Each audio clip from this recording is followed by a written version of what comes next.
Today's podcast is brought to you by Audible. Get a free audiobook download and a 30-day free trial at www.audibletrial.com/historyfangirl. Over 180,000 titles to choose from for your iPhone, Kindle, Android, or MP3 player.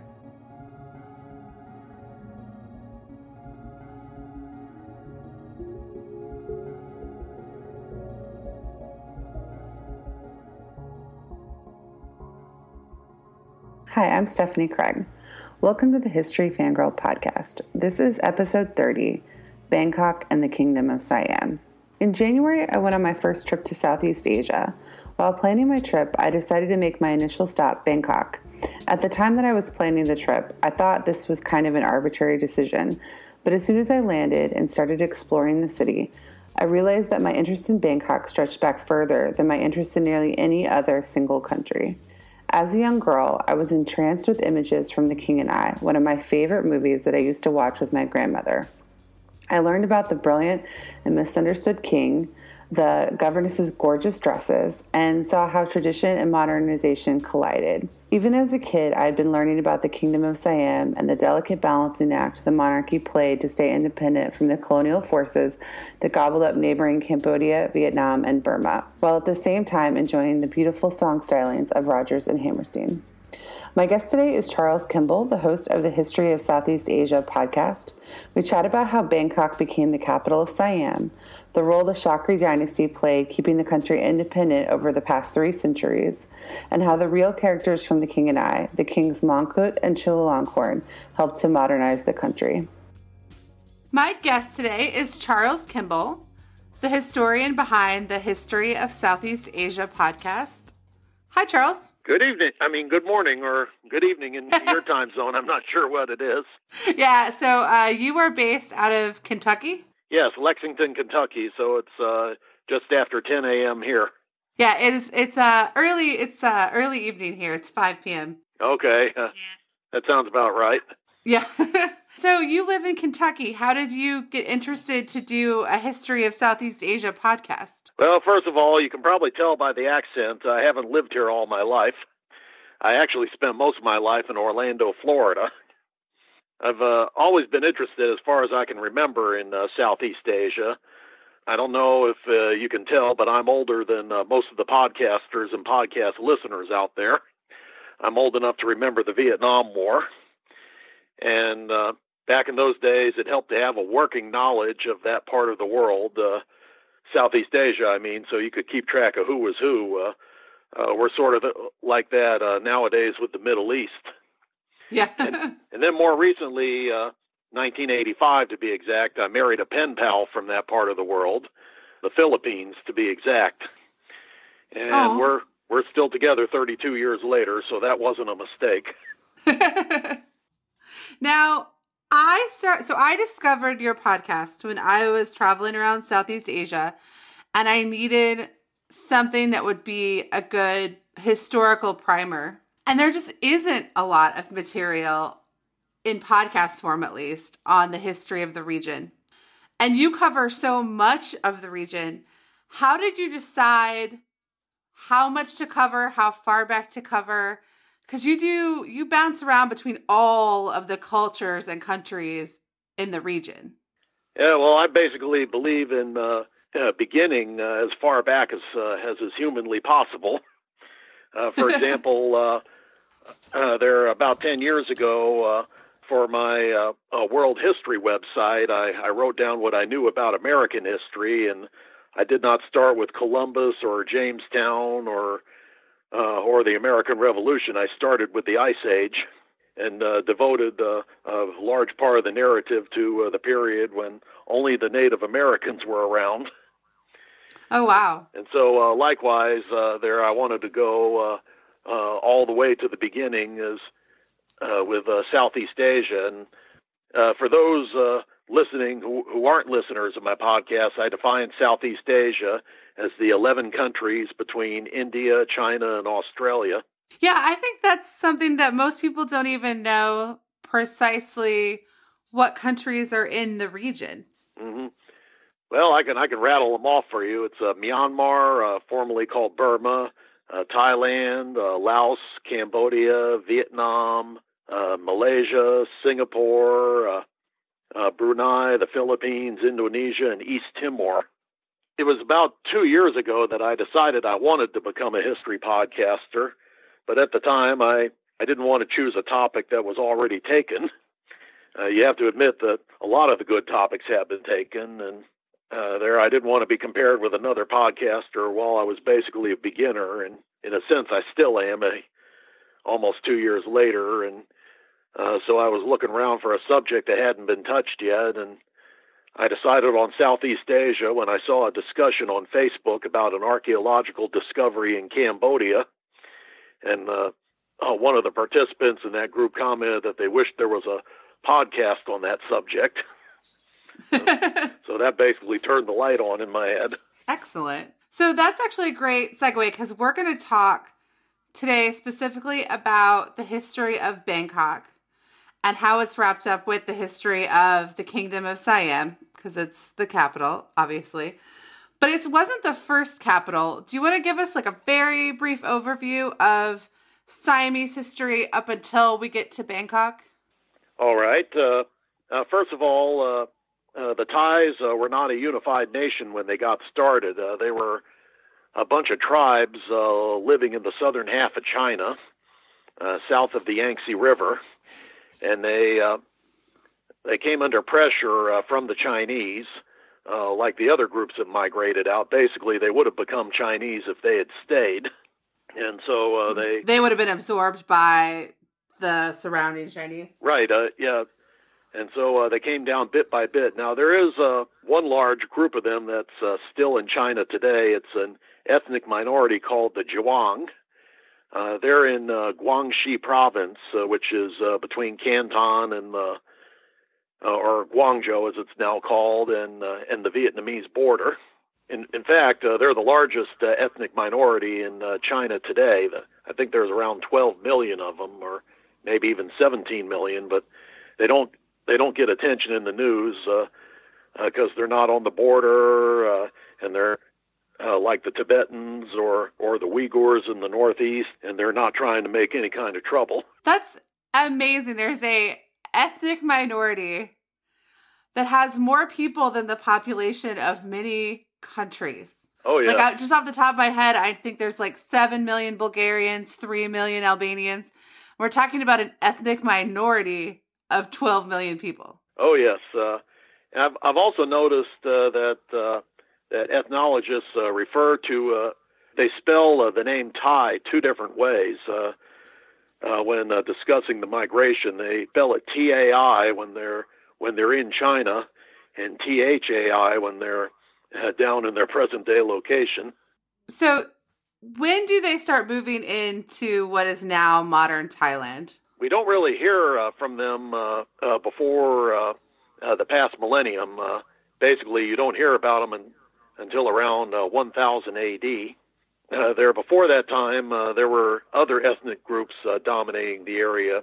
You had the Mons, cousins of the Cambodians, living in most of the country, and then in the south, you had ethnic Malays.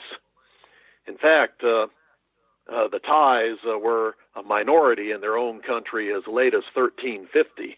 Oh, wow. There because they absorbed the other groups they met on the way. What is it like when they moved down there? It was a situation usually where one chief or king, of course the names change from place to place, where one chief or king would have several sons, and he'd want to make sure that all of them had some land to inherit. So he'd leave the youngest son behind in the old royal domain, and then he'd go out and help the others conquer new lands. And the peoples who lived in those areas, as I said, they didn't kill them or kick them out. At worst, they enslaved them. Also, there was a big need among the existing Southeast Asian nations for mercenaries, and many of them found employment within the Cambodian Empire, the Khmer state, or in the first Burmese states.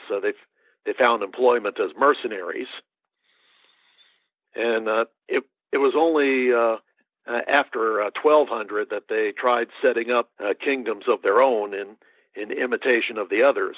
It's also worth pointing out, by that time they had accepted Theravada Buddhism, like their neighbors, and they had cast off whatever Chinese culture they had brought with them when they migrated. Now, before Bangkok, Thailand had 2 capitals? Yes, and if you count Chiang Mai, there was a third one, because when they set up their states in Thailand, they ended up with 2 kingdoms in the 13th century. There, the north was called Lan Na, meaning 1 million rice fields. They had an outstanding king by the name of Mongrai, who ruled for 60 years in the late 13th century, and his capital was Chiang Mai, which is still the largest city in modern-day Thailand. And a nebulous of Western tourists who want to live in Thailand.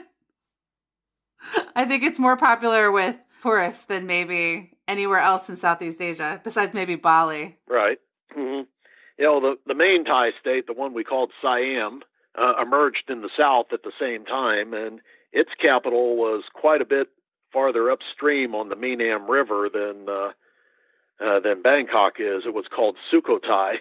That was founded in the middle of the 13th century. However, we don't have too much information on it at the beginning. The first 2 kings are only names for us on a list of kings. However, the third king was an outstanding figure by the name of Ram Khamhaeng, or Rama the Brave, and he pretty much got Siam established the way we know it, aside from the capital being somewhere else. When you were in Bangkok, did you visit the Temple of the Golden Buddha? I did visit. I wasn't able to go up into it because it was so late by the time I got there. It was about to close. But I did a Facebook Live video from the parking lot and told the story. And then kind of just watch. I mean, that temple is a cool temple, but the story is cooler than the temple is. Yeah, I told the story on episode 20. Today's Thais believe that Ram Khamhaeng, or one of the kings immediately before him, cast that Buddha. So it's at least 700 years old. So how does Sukhothai fall and how does Ayutthaya rise? Well, the kings that came after Ram Khamhaeng didn't amount to much. In fact, one of them abdicated and became a monk. The rulers of the downstream city of Ayutthaya became more important. And as a result, the kings of Sukhothai, at first they yielded their authority to Ayutthaya. And so in the year 1350, the capital switched from Sukhothai to Ayutthaya. However, a few years later, the rulers of Sukhothai changed their minds and tried to regain their old status or revolt. And that led to a series of wars which lasted until 1438 between Sukhothai and Ayutthaya.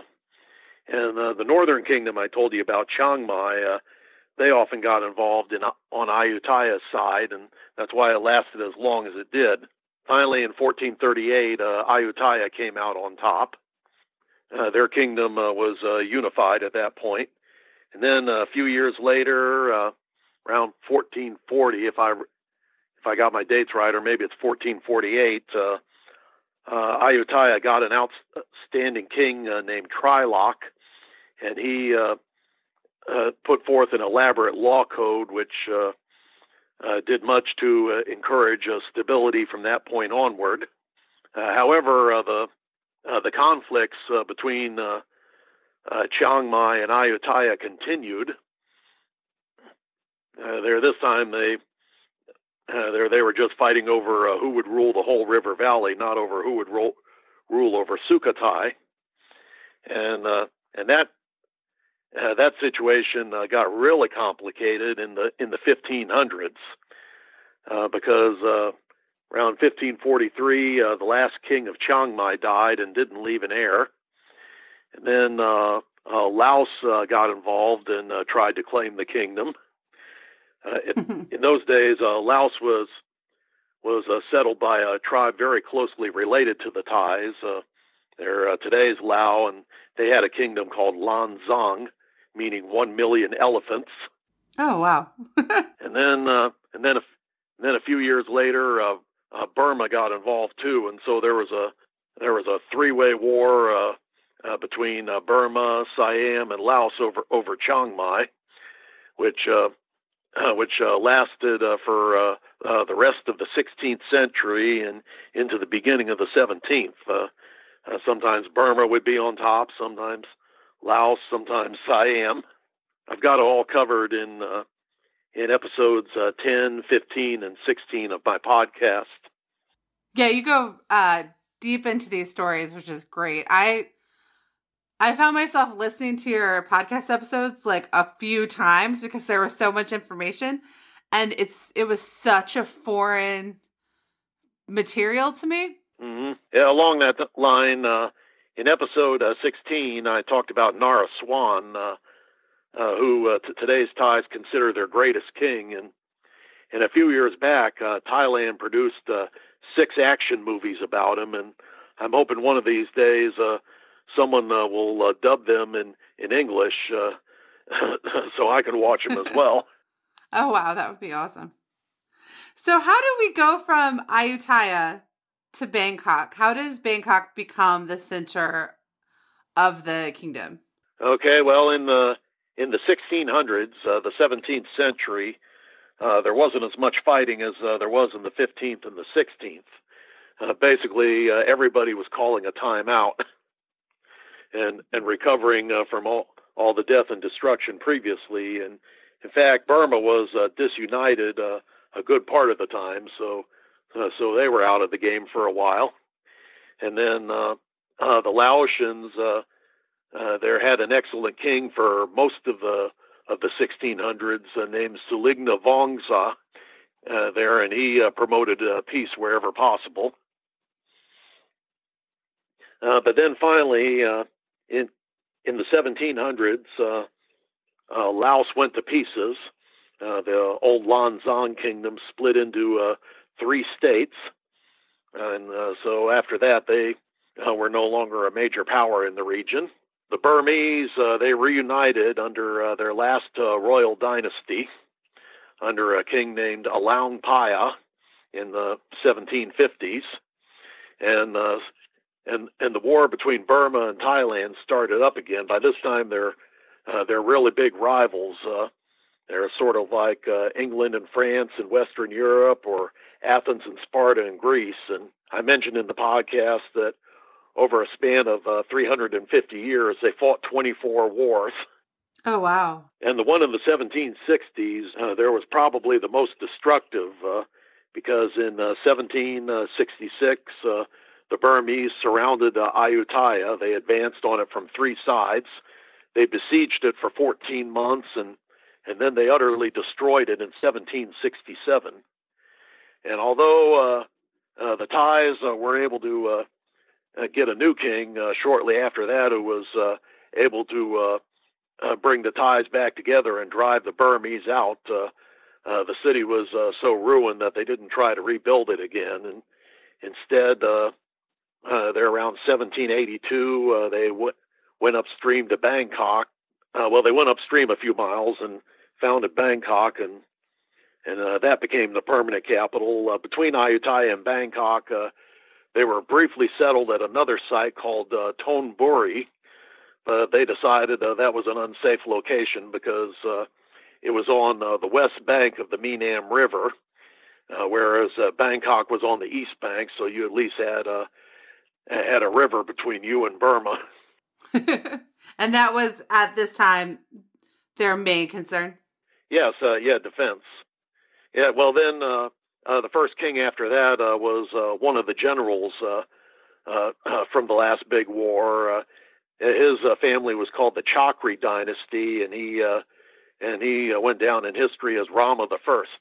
But that wasn't his real name, right? Right. Yeah, it's got a real long name. I'm gonna have to pull it up here. I know 2 of the king's names, but not the rest of them. Other than Rama, the whatever number.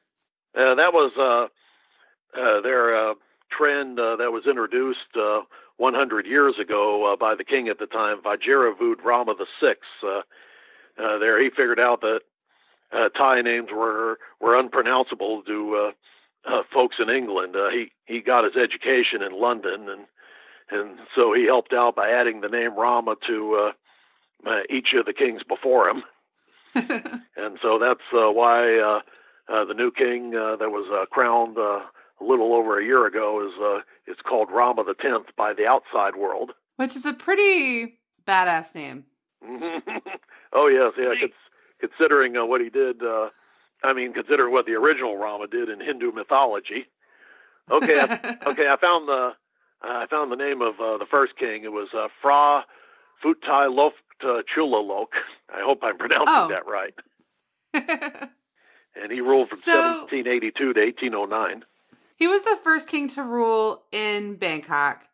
He was the one that blessed the city pillar shrine and blessed the temple of the Emerald Buddha. A lot of the things that are in Bangkok that are important were founded during his dynasty, and a lot of it at his direction, correct? Exactly. There I suggested in my podcast there that if he had thought like today's politicians, his motto would have been, "Make Siam great again." And in fact, that's why I'm amazed that when he moved the Golden Buddha from the ruins of Ayutthaya to Bangkok, he didn't know that it was covered with gold. He thought it was just a big, ugly, plaster-covered statue. Yeah, which is that's crazy. Mm-hmm. So, what was Rama the First's reign like, and what was Bangkok like in those days? Well, it was basically a time of rebuilding. There was one or two more wars with Burma, but that was starting to lose importance because all sides now realized that the Europeans were becoming the real enemy. In fact, I didn't mention earlier, but in the 1680s, a fellow working for the French, a Greek man named Constantine Falcon, tried to gain control over the Siamese government, and they had a few bad memories about that. One of the things that's so impressive about the Kingdom of Siam is they were never colonized. Now, a lot of people who love, like, The King and I might think of all of the Western influences and how that definitely affected their internal politics. It's not like they escaped any repercussions, but it's not like Vietnam or Cambodia or Laos where they were fully controlled by a colonial power. Exactly. In fact, if you're looking for a parallel to Siam at the time, I would point to Japan, because Japan was also modernizing to keep the outside world from colonizing them. Oh, interesting. And I haven't mentioned it yet. Well, one thing I did mention, I should say, is that back when we were covering World War II in the podcast, I mentioned that Thai Prime Minister in the early 1940s was a general who admired the Japanese, Phibun Songram. And so he was imitating them in whatever way he could, and that's part of the reason why Thailand joined the Axis when the Japanese showed up on their doorstep. Although they were able to use diplomacy to avoid repercussions with the Allies after the war was over, they pointed out afterwards that they had always been friends with the United States previously, and they went over to the Japanese side because they had no choice and wanted to avoid an outright invasion. One of the things I've noticed in Thai history overall is that the real reason for their success is that they've always been masters of diplomacy, and that goes back even to the days when they were tribes migrating out of China. Thinking about how they're a relatively small group of people who have always been surrounded by much bigger powers, and yet they have stayed independent for centuries. Right. The first king that I mentioned, Ram Khamhaeng, I didn't tell this earlier, but he avoided an invasion from the Mongol Empire under Kublai Khan by buying him off. Wow. He sent gifts to the Mongols and there in embassies as well. And there are other I can't remember which one it was, but there was another Southeast Asian kingdom that was nearly or completely destroyed because they killed Kublai Khan's ambassadors instead of playing nice. Yeah, that was Burma. Under the Bagan dynasty, they had a really bad king at that time, and then finally, to complete the picture, there were Mongol invasions of Vietnam and Java, but those were so far away from home and in territories completely unfamiliar to the Mongols, so the Vietnamese and the Indonesians were able to defeat them. That's amazing. So, though even afterwards, the Vietnamese decided they didn't want to have a rematch, and they sent gifts to the Mongols anyway. So, Rama the First starts this dynasty that is still the active dynasty today, the Chakri Dynasty. Who are some other important members of that dynasty that listeners should be aware of? I should mention there that the Thais have been blessed with this dynasty because when reading about monarchs and dynasties in other parts of the world, I find all too many cases where a dynasty came along that only had one, maybe two good rulers in it. Now, the Thais have been blessed in that most of the Chakri Dynasty's rulers have been at least good. Oh, really? It's hard to tell, learning Thai history in Thailand, what is real. Because listeners should be aware that any criticism of the Chakri Dynasty in Thailand is forbidden. Yeah, well, I can only think of two kings that were less than average, and one of them, their Rama VIII, didn't really have a chance to rule. He was assassinated less than a year after he returned to the country after staying away for all of World War II. Oh, wow. Like I told you when we were talking before recording, I'm about up to the 1900 on Thai history. There's just so much of it, and I just didn't know that much before I got there. Yeah, well, that's a part of their history I haven't talked about yet, and I also, when looking over all of Southeast Asia, I'm inclined to declare Thailand the most successful country in the region, not because of wealth. There, if anything, Singapore, Malaysia, and Brunei have more money than they do. However, but I declare them successful because they were the only country, as you mentioned, to avoid colonization by the outside world. And so they were able to come into the modern world with all of their institutions relatively intact, and they could progress at their own pace. That's really interesting. That's why they have a monarchy now, whereas Burma and Vietnam don't. Well, so Timothy Snyder is a historian who primarily writes about Eastern European history, Ukraine, the Holocaust. But he has this whole theory that it's not so much autocratic rulers or regimes that are truly like the most destructive to countries. And human rights, it's when all the institutions in a place get destroyed and there's a vacuum. And then what grows out of that is usually so horrific. And so it's really interesting that if you apply that theory to Southeast Asia, Thailand is a relatively stable place. And definitely, if you wanted to live anywhere in like 1890 or 1950 or 1970, it would probably be Thailand. Right. I would agree on that. Although they did have a whale of a problem in the mid to late 20th century with all the refugees spilling in from the other places. Yeah. They're especially from Vietnam and Cambodia, and I remember that making headlines a few times. So you could say they did have some close calls. And then actually, one of my favorite books that I read about Cambodian history was First They Killed My Father. And the author of that had to spend time in a Thai refugee camp before immigrating to the United States because that was the only way to get out of Cambodia. Yes, that's true. There we weren't taking refugees directly out of Cambodia at that time. They didn't have boat people trying their luck crossing the South China Sea like you had with Vietnam. So as an outsider who was trying to start learning Southeast Asian history, one of the easiest stories for me to get into it is The King and I, because I grew up watching that musical.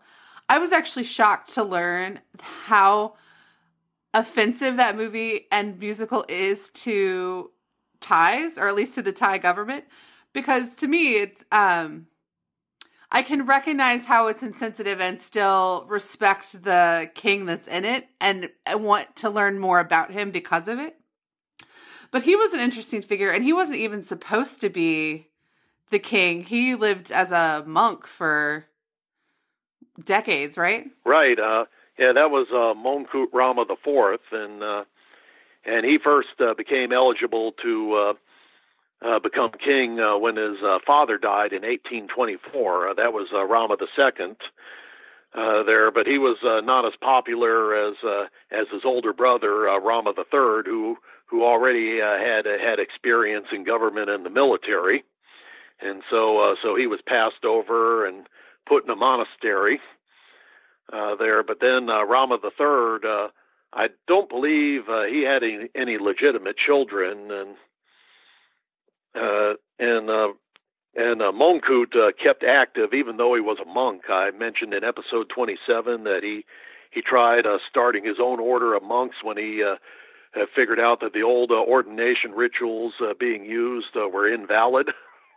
There he tried to imitate the Theravada Buddhism as it was originally practiced, not as it was practiced in his own time.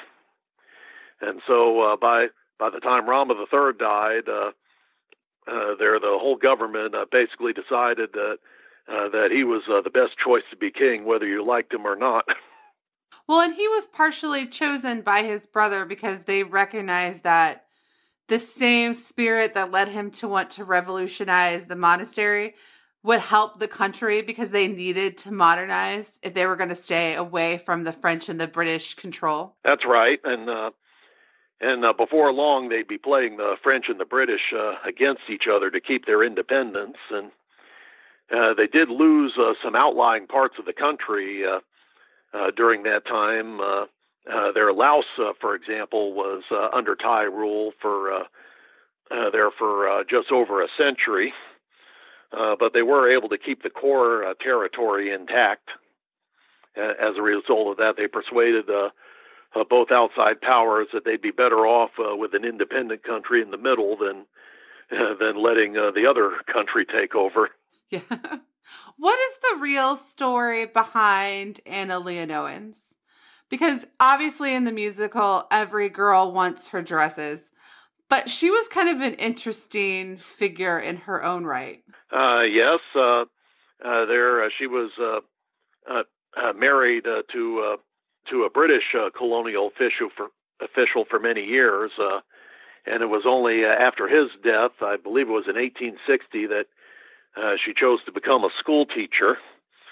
And because she wasn't too far away in Singapore, I believe at the time, there she got the Siamese government's attention when the king decided that he wanted his kids to have a modern secular education.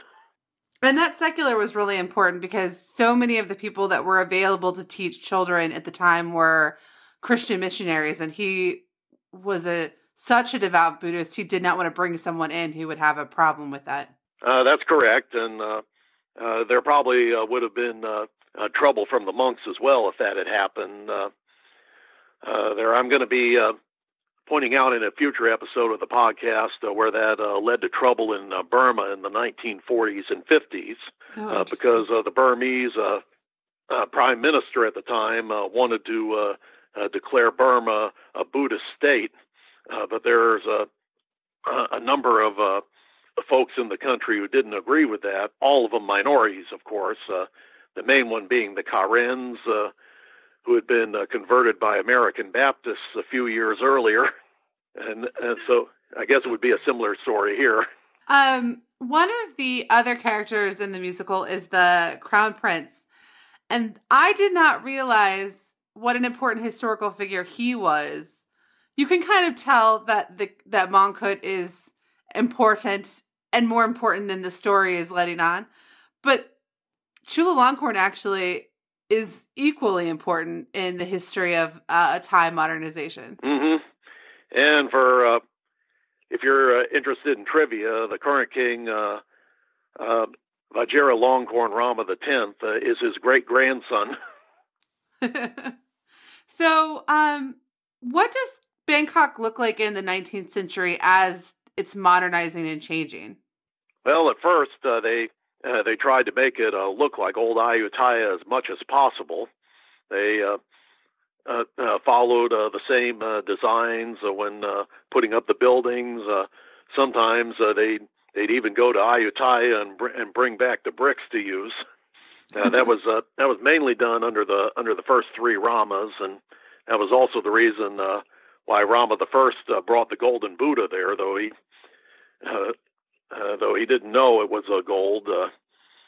There, as I mentioned in my episode, it was covered with plaster at the time to hide its real wealth. There, he was basically trying to make Bangkok look as much like old Ayutthaya as possible, and I think that sentiment only ended when Mongkut and Chulalongkorn decided that modernization was more important. So, how does Thailand go into the 20th century? Well, as I mentioned, they were clipped at the end of the 19th century when some of the outlying territories were taken away. I mentioned Laos used to be a part of the kingdom. The French took that away in 1893, and they took away Cambodia in 1863. For most of the early 1800s, Cambodia was a bone of contention between Siam and Vietnam, where they were still independent, but they were paying tribute to both of their bigger neighbors. And the French settled that argument by taking Cambodia from themselves. And then down in the far south, in the Malay Peninsula, Siam ruled one of the 9 Malay sultanates in the peninsula and claimed domination over 3 more. And when the British moved into that area, when they founded the city of Kuala Lumpur and established a protectorate over the Malays, they took away those 4 northern sultanates in 1909. And when the British annexed Burma in the 1880s, mainly in 1886, they took away the Shan Plateau, which is inhabited by a Thai-speaking tribe, the Shans. But because they're so far away from Bangkok, they've been under Burmese rule more often than they've been under Thai rule. And for a brief period during World War II, the Thais got those territories back. The Japanese gave them eastern Burma and northern Malaya as a reward for supporting them. But then, as soon as the war ended, they agreed to return those territories and not say anything about it again. And that established the country's present-day borders, though there at the beginning of the 1900s, there wasn't really that much of a change after the Europeans agreed to leave Siam independent. Now, Siam was independent, and part of their diplomatic efforts to make sure people viewed them as an equal nation was they even sent soldiers into World War I, correct? Yes, they sent a unit of about 1,200 soldiers to Europe to fight on the Western Front. They declared a war on Germany in 1917, and they sent the troops over, but they arrived so late. If you're familiar with World War I, September of 1918 was only 2 months before the war ended. They arrived so late that none of them were killed in combat. About 20 deaths were reported, but they were all disease-related since you had the terrible Spanish flu epidemic starting around that time. Oh, and interesting. It's also interesting to note, did you ever get to see what the Old Flag of Siam looked like? No, I didn't. Okay, well, back in the 1800s, it was a red banner with a white elephant on it. And I believe that in the days of Ayutthaya, it was a plain red banner. However, one of the things Vajirabhut Rama VI did was that he decided it was time for the country to have a modern flag. As the legend goes, he visited a part of the country that had been severely damaged by flood, and he saw one of those elephant flags flying upside down. As in other places, that was a sign of distress, and he didn't like how it looked, and he wanted to give the country a flag that would look the same, whether it was upside down or right side up. And so he gave Siam a new flag there, which only had horizontal bars. He picked the colors red, white, and blue for it because the other allied countries had red, white, and blue flags. The British did, the French did, the Russians did, the Americans did, and the Dutch did. Although the Netherlands, I should remind everyone, was neutral in World War I, but their influence was felt because they were in Indonesia nearby. And so he gave the flag 5 horizontal bars, with the blue one in the middle being the biggest. Thailand definitely has a different reputation in the West than some of the other countries in the region. And I feel like it's the first place in Southeast Asia a lot of Westerners will go to travel to if they're going to travel in the area. I definitely think there's a reason that I chose to fly into Bangkok first as opposed to one of the other places I saw. There was no geographic reason for me to do that, but I think we identify more with them, and it's probably because of centuries of work that they've done to make us feel that way. Correct, and I should mention, as far as geography goes, that it's a nice central location if you're just visiting places on the mainland and leave out all the islands in Indonesia and the Philippines.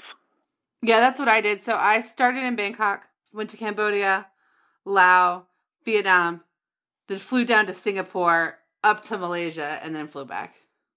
Which, if you have a month, is a really good itinerary, but still a little bit fast. Oh, yes. I got to go back and go to the Philippines, Indonesia. I mean, I want to see all of everywhere. So I have 5 more Southeast Asian countries to see anyway. And honestly, I felt weird about going to Myanmar right now, just because of the situation. Although I know people are traveling there. If you're in Rangoon, or Yangon as it's called now, I wouldn't expect any trouble. The troubled area that's been in the news lately is over on the western border in the province of Rakhine, or as I call it in my podcast, Arakan. You may remember that I mentioned Arakan several times because it was an independent country until 1785, and in fact, most of episode 18 was just about that area.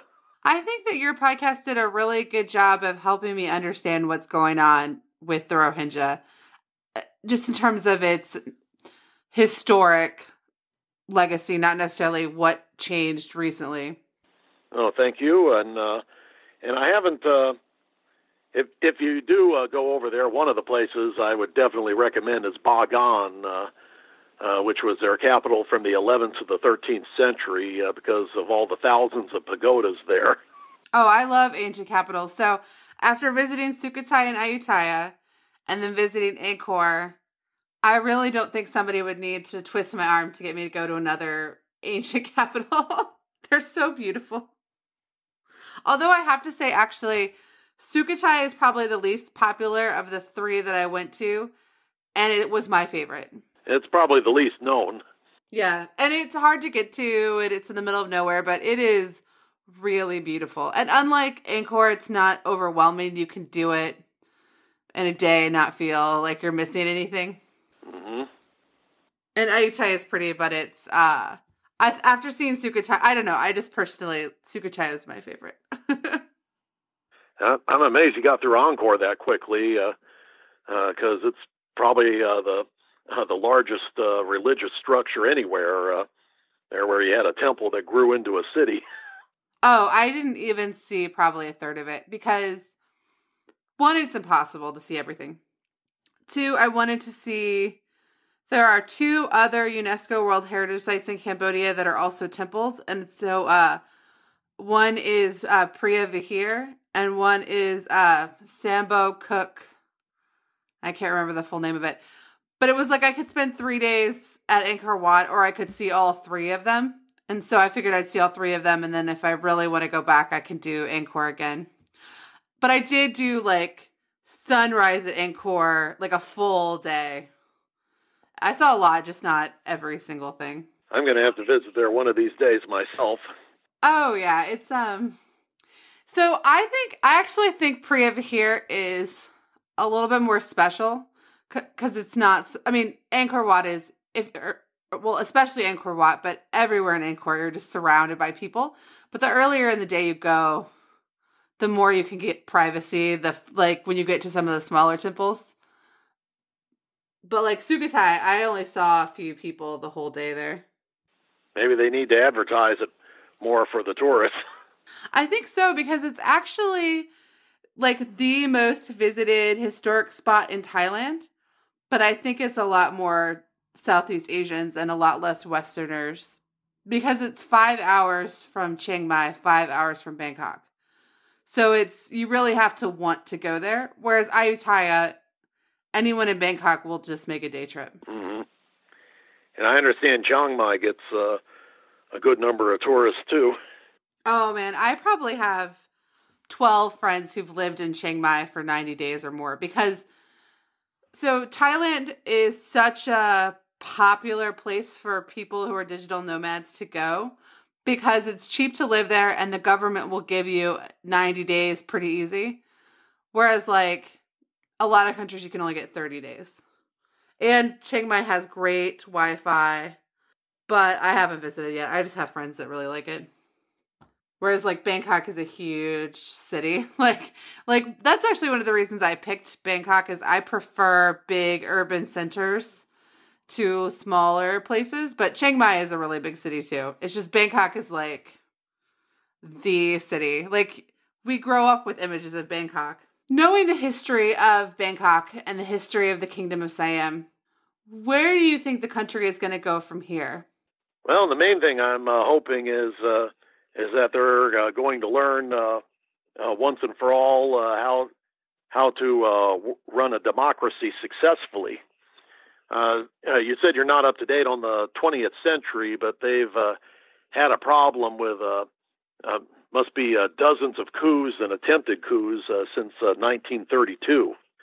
There is, as they learn how to run a government where you don't have an absolute monarch.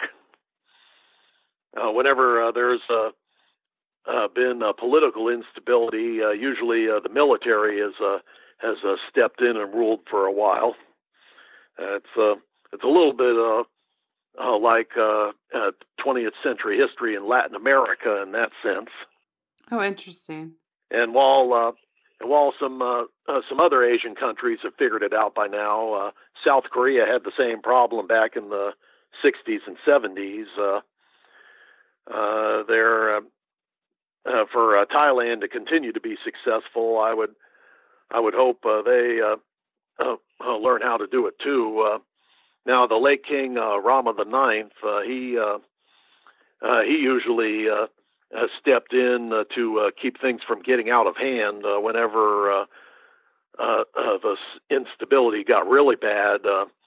There was a case of that in 1976, for instance, that I remember, where he basically acted as a moderator between the left-wing and right-wing factions. And so the new king, his challenge will be to see if he can follow the same system. Well, thank you so much for coming on, and thank you for making your podcast. It really, my trip would not have been nearly as good if I hadn't had it to go to over and over again, all over the region. So thank you so much. You're welcome, and I'm honored to be on here. It was really a pleasant surprise when you invited me to come on.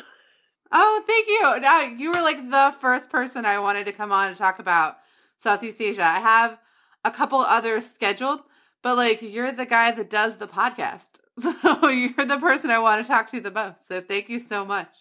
Okay. My pleasure.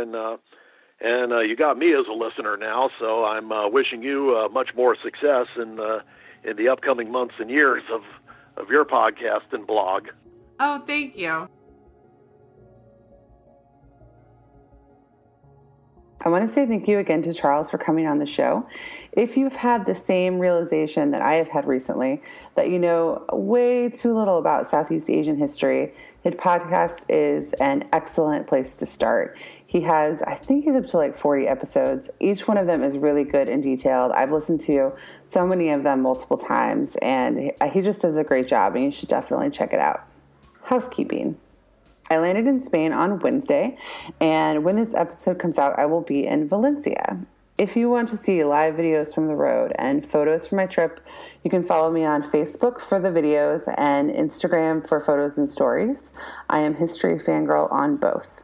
In the meantime, if you could take a moment to rate and review the show on the podcast app of your choice, that would be lovely. Thanks for listening.